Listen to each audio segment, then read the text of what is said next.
tucked behind Oxmoor Mall and Topgolf in St. Matthews is a Louisville landmark. This house is like walking through 3 centuries of American history. We start with the colonial period, move through the antebellum years, and finally into the 20th century, and it's all under one roof. A Virginian named Alexander Bullitt purchased this land in 1787 and built what became the family's home for generations.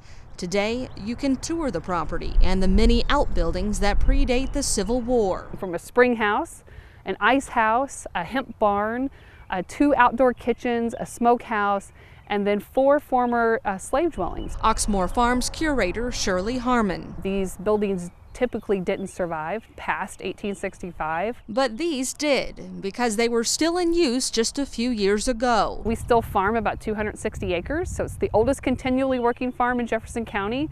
It's mainly corn, soybeans, and wheat these days. Back in the 1800s, it was hemp. Farmed not by the Bullets, but by dozens of enslaved people who lived and worked on the farm.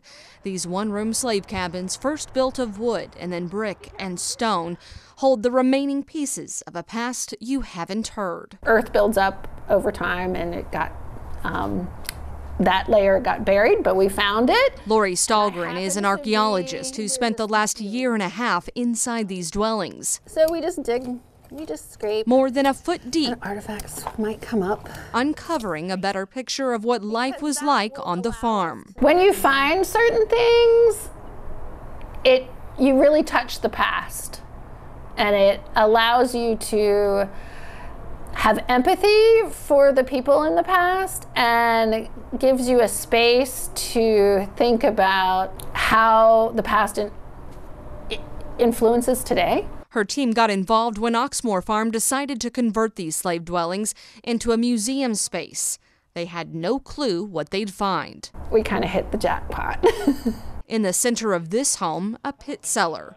The 1800s version of a mini fridge. You would have stored root vegetables and eggs and butter and squash, all kinds of food in there. Probably not meat, but you would have stored it to use on a daily basis. Today, they've uncovered a collection of nails, bones from food remains, and coins. We don't usually find very many intact pieces because this is the stuff that didn't matter to people. They didn't really, because they left it behind. We find garbage.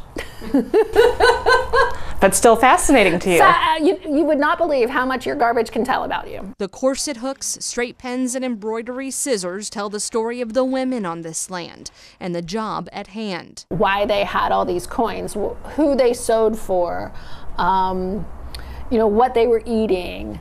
And they're just day-to-day life, which we almost have no record of. We have found descendants of enslaved people who used to live before the Civil War here at Oxmoor, and we have had descendants come out and help with the excavation, look at the excavation, look at all the artifacts, and be really touched and excited about these are things that their people may have touched.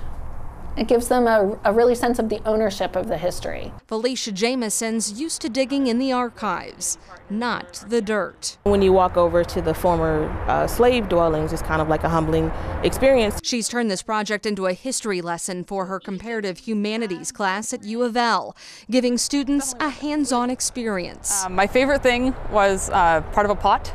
And when I found it, I didn't know what I was doing, and I didn't know what to do with it. So I called Lori over and I said, I found a thing, I think. I don't know what to do, but I found a thing.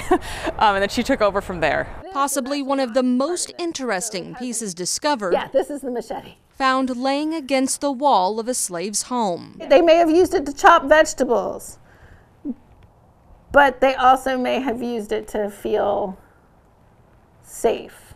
And maybe they would have never ever used that because the potential repercussions could have been horrible. But just having it may have been empowering, reclaiming some of the humanity that enslavement stole. On the grounds of Oxmoor Farm, Brooke Hash, WHAS 11 on your side.